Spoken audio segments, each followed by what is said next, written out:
Hi, welcome to Leap Taken. This is Mika, and here at Leap Taken, I talk about all things witchy, law of attraction, manifesting, esoteric, and everything else in between. Okay, so today I'm going to talk about really sexuality in general, but how it all fits in with witchcraft and practicing magic, and just dealing with society and all that sort of stuff. So, if you watch the Super Bowl, you know about Jennifer Lopez and Shakira's performance halftime show. It was wonderful, I thought, so I didn't have an issue with it. Mind you, I have spent the last few years living in South Florida, very close to Miami. Um, so I was in Palm Beach County. So, yeah, like an hour's drive from Miami, North Miami anyway, a little bit further to South Beach. But I would go on the weekend quite often. I would go into Miami, I would say at least twice a month. Um, for various reasons, social things, whatever. So very familiar with that culture and being in that atmosphere. So, and the beaches, and the beaches. So anyway, it's interesting to me. It's not even interesting. It's annoying. The number of women who were just clutching their pearls at the performance, after the performance, and they let everyone know on social media. And I follow a lot of quote unquote traditional wives and on different social media platforms, and they were really up in a tizzy about the performance, and they didn't think it was appropriate for children and all that sort of stuff. So okay, that's fine. um, that's what I heard a lot of. It's not okay to have pole dancing, with children present. And um, and then I saw people who just blatantly said, "Oh, I don't like that music. I didn't like the music. It never appealed. That their music has never appealed to me." And it's like there's some dog whistles being blown out, but Anyway, so this is obviously and then there's the ageism piece of it. I swear, I don't think people. There are some people, and it's interesting that it's women who don't like that older women are still expressing themselves sexually. And I don't think the performance was an expression of sexuality only, but it was present. So that's what I'm going to speak to. I Jennifer Lopez is what, 50s, Shakira's in her 40s. Um, we're all sexual beings. And here's where I tie it into witchcraft. Okay, so I got that out the way before I get into this whole, social politics. Um, the witchcraft piece of it is, I understand that for most of us who practice witchcraft, we're in line with our sexuality, meaning we're a little bit more probably open. One, you'll find a lot of people who might be LGBTQ much more comfortable in the craft because there's not the dogma and all the other stuff that you have with organized religions, right? So that you might have that as an issue. So, okay, so we know that. Now, outside of that, I have had experiences. Let's just talk about Beltane, which is coming up. That particular, holiday has to do with sex, sexuality, the union of the god and the goddess through sex, basically, just to kind of make it bare bones. So I think when you're pagan, you're a little bit, like I said, more in line with sexuality and expression of it and finding it spiritual, which is another thing, sex magic. Again, these are things that we're going to be a little bit more, we won't have the same dogma attached to it that other religions, where it's basically, their religion and sex isn't really part of spirituality, where it's a little different. Now, and also I don't think it's necessarily something that when you're pagan, you only see 20 something year olds acting out sex magic. No one said 20 and early 30s are only allowed to do sex magic and talk about it. If you're over 40 and above, you're, from my experience, I don't think anyone really has an issue with that. Okay? We're more open. That's what we're more open. Okay, so with that being said, because we are more open, when you are someone who calls himself a witch or anything else that is close to being called a witch, and you witness everyone else's reaction it's it's entertaining at best because these puritanical thoughts these people harbor, which we know are not even helpful, just to advance as humans. It doesn't help anything to be that way, but it just makes them so uncomfortable seeing bodies and hips moving and gyrations. That makes them uncomfortable because it's suggesting sex. What's wrong with sex? Also, why is it so horrible for your children to see women gyrating? Why is that horrible? Because they're not ready for that because it's about sex. What do you mean? So they're sexual beings also. And I'm talking children from 4, 5, 6, 7, 9, 10, 13 to 18. Okay? Why is it so scary to let them see that? Because they're not ready and they don't understand that's not that's not how women should be, or that's not the right example for them. The right example for what? Because in our society there are women, as you're seeing on TV, who are comfortable expressing their sexuality that way as part of their performance. um, what is wrong with that? That exists. So we're hiding it and suppressing it, which again is this whole, suppression, which we know doesn't work. Abstain from sex. First of all, most people don't abstain from sex. Most children, teenagers, whatever, they don't abstain. That system doesn't work. Usually it's education, which leads to prevention, because if you can educate them on how they get pregnant and how they do this and how to avoid diseases and so forth, typically that's the way to do it. I'm not saying that no one can do it, but the reality of it is I don't think many do. Um, just going by, I'm a woman in this world and I've lived and I've been a young person. I had quite a few friends. I've lived in different places and I have teenagers. It's not so much abstaining, it's more about, some are not ready and they may not do anything. Some may only do, masturbation basically. They don't interact with a specific partner. And some do. Either, I don't think we should try to hide sexuality from children. You can explain it to me as a conversation. I never wanted my household to be a place where sex was taboo and sexuality, was something we can't talk about or see together. And now I'm not pushing. I've never pushed anything on my kids, but I've never tried to avoid anything. Now, am I going to watch porn? No. But to me, the Super Bowl halftime show was not porn. If you watch porn, that wasn't porn. So anyway, yeah, it's, oh God, it's so annoying. It's to see these reactions.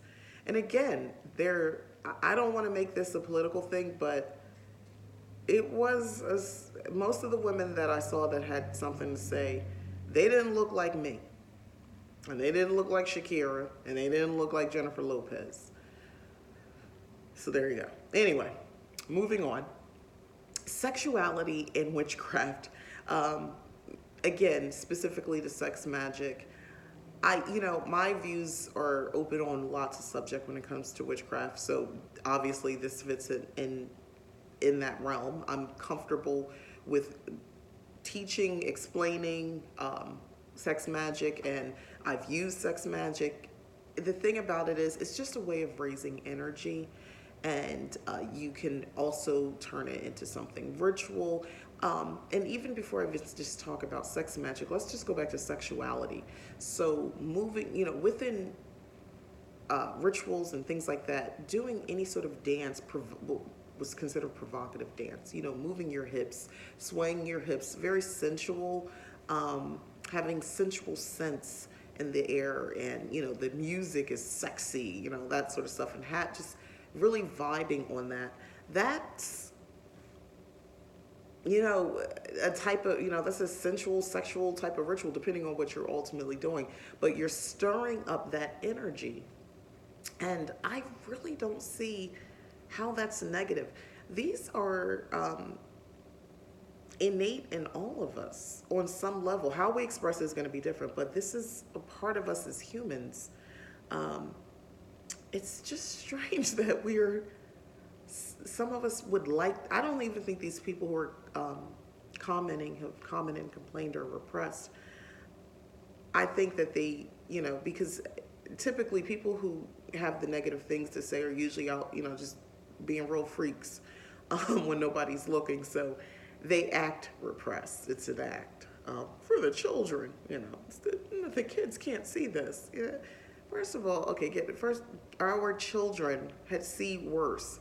Love, to me, sex, love, I don't think is a bad thing. I think violence, maybe, we might want to watch that, but we don't have a problem seeing people shoot each other all the time. Murder is not upsetting, but gyrating of hips and sexual energy being expressed is terrifying, because there's power in it, which is where I'm going with the witchcraft piece. There's power in it. The sex magic energy, the sensual dance that you do in rituals, all of that is powerful. And that's what the fear is. People fear power because they don't know how to use it. And they see the effects of it. Because people were glued to their TV. Their man was probably glued to the TV. Their son was probably glued. Their daughter was probably glued to the TV. And, it'll put you in a trance. So if you've ever seen exotic dancers, I'm not going to say strippers, we'll say exotic dancers, or a burlesque show, yeah, or a strip club. If you've ever seen those women, and the more talented ones, and some of them are like super beautiful, and they're just moving, and you're kind of like it's like a snake charmer. You're just in a trance. You're just staring at them like, dang, are you? And for me as a woman, I'm looking, thinking like, you're so beautiful. How do they make people like you? Like, you're gorgeous. You're otherworldly gorgeous. And some of them, the way they move is so effortlessly, and then you try to do that, and you look like spasmic a little bit, But they make it look so smooth and sensual. And anyway, I have great respect, because to me that's power. That's a power. You have my attention, and at that point you can literally kind of manipulate someone and do what you will, because you have their attention. They're engaged, they're involved in what you're doing, to the point that they're not thinking about much of anything else. Their other senses kind of just are only in tune with you. If you make a noise, they hear that. Your breath, they're visually watching your movements. They're seeing you breathe. Like, it gets intense when someone really has your attention through dance, like a sexual, sensual dance. Anyway, use your magic. Use all magic if you can, including sexual energy, because it's just energy, guys.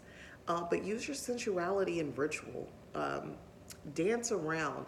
Be naked. I perform rituals in the nude. I've been doing that, honestly, since my days of Wicca. Skyclad, guys, remember that? If you're Wiccan, or you were Wiccan like me, yeah, Skyclad, that was the thing. So I'm in my own home. I don't know. My husband and I are very what's the word I want to say? We're a little bit more open-minded on these types of things. We're people who, I know in Miami there's a nude beach. We're cool with that. We enjoy going. We like to just kind of worship in the sun and just soak up the rays. And for me, it was a spiritual activity. Ironically, I would go on a Sunday. Get it? Sunday, That's when I would go most of the time, to that beach, and we would just kind of just bathe. I am losing color, by the way, from not living in South Florida anymore. I see that. I'm definitely not quite as brown as I used to be, but that's okay. I'm in Arizona. I'm sure the desert's gonna fry me up pretty soon. But yeah, I would just kind of worship in the rays of the sun and just let it just pour over me. I enjoyed that, and then go into the oceans and just cool off. And I would think of the goddess at the time when I would bathe in the ocean, and the sun god. I would think about that. I would go there with incense at times, and it could be a crowded beach. I didn't care. Nobody really cares what you're doing at that point. I mean, first of all, we're all at a nude beach for the most part. Duh, people are staring anyway. But anyway, I've never went alone. Always went with my husband. But I would take that opportunity and I don't know, just bathe in the sun. I know there's nudist resorts and things like that are in Florida. I don't know about where I'm at now, but I know there's some in Florida. And most of the people there are, well, first of all, it's mostly older people. Let's just be clear. So get over, thinking you're going to see something else. There's a lot of older people. But again, this is me and my husband's thing. And he understands. For me, it's more spiritual a lot of the time, of just kind of just being yourself, your true self, without any clothes and just in a safe place. But for me, I would almost always perform a ritual. But that's me. Again, I said we are, and I am a lot more open-minded. I don't have any blocks when it comes to sexuality and expression and what that means. I don't have any, I'm not one of those people who says, oh, well, it's okay to do this and that, but that's going too far. I mean, I think if you're consenting adults, that's a rule, consenting adults, that's really all that matters. Adults, not children. Not okay with that. As consenting adults, then it's whatever you guys are agreeing to is should be okay. It should be fine. And bringing it back to witchcraft, adding ritual. If you're performing sex rituals and you are lucky enough to have someone to perform those rituals with, obviously you want to make sure they're consenting to this, because it's nothing to be played with, because that is some powerful energy. It's very powerful energy. You talk about, let me tell you, just manifesting things in your life using sex magic. And I'm going to do a whole video on sex magic because it's February and it's the month of love, so why not? But that level of energy can really get the big stuff manifested into your life. I'm talking house, cars, big money, big leaps, big leaps. Yes, leap taken. Big leaps, pun definitely intended here. From this part of your life to this other part, it's so powerful. And I don't want to say it's the most powerful, but this kind of goes back to something I have talked about here on this channel, and at least in some other videos, where I talk about love. And there's this idea within some of the witchy, especially the more hoodoo practitioners, who almost make fun of people. You'll hear say, oh, this is not a love and light thing. Love and light, we do real magic over here, or basically just kind of talking down about anything with the word like, the light and love, and what's the word I'm trying to think of? What is it? Fuzzy or funny? What do they call them? Anyway, the point is, love magic, and I don't mean love like attracting love in your life, but just based on love, the power of love. Let me just say that. Fueling your magic. And to me, sex is also, it can be, love making. It can be all that. Of course, you could just be having it could be something physical, although I don't believe that's true. There's usually going to be some level of connection so that it's a good time, as opposed to just someone who's a sex worker, perhaps. And if not from the sex worker's point of view, but the person hiring a sex worker, I could see maybe there's some detachment there with some of those situations. But I'm going on a tangent about that. But anyway, the point is, I think that if there's some connection, it might not be love per se, but it's in the realm of that. And if you are fortunate enough to have love in your life, and you can have sex with the love of your life, then that magic that you create based on your sexual act, the energy that's so powerful, you'll be able to literally move mountains. Yes, I said that. But no, seriously, you'll be able to really make big changes. And especially if they're in line, and they're aligned to the goal of, while you're having this particular sexual encounter is for ritualistic purposes. If they're down with that and you guys are both engaged, there, let me tell you, that's some powerful magic. And you want to know what you're doing, which is, I'll do a video on it. Once you get that energy raised and you're there, how to go about releasing it. Yes, there's the releasing of it from the sexual point of view, but okay, once that happens, where does that energy go? What, all that sort of stuff. Understand how to use that. And do you take that energy and just let it go into the ethos, or do you use that energy elsewhere? Do you sort of direct it into an object or to a person, into yourself, that whole thing. So anyway, just understand that, know that, so you can get the most potency out of that ritual. But that's really all I really wanted to talk about. This is sort of really off the cuff, and I saw, I ignored it the first couple times, but I'm still seeing stuff this week where people are just really in their feelings. This group of women seem to really be in their feelings about that performance. And, the kids, they're so afraid of the kids seeing these Latinas moving their hips. So thanks for watching. This is Mika here at Leap Taken. If you've enjoyed the video, please like. If you have not subscribed, please subscribe. And if you have subscribed, thank you. All right, bye.